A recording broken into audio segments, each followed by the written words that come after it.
Suburban Prepper suggests having an AR-15 for close quarter operations, especially for situations under 100 yards.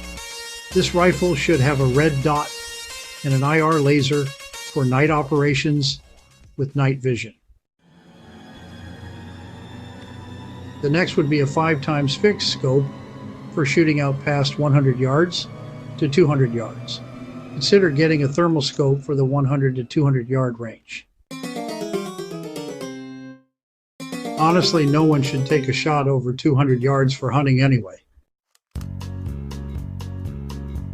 The third to consider is a longer barrel AR-15 with a second focal point scope attached to your third AR-15 rifle to shoot between 200 to 500 yards.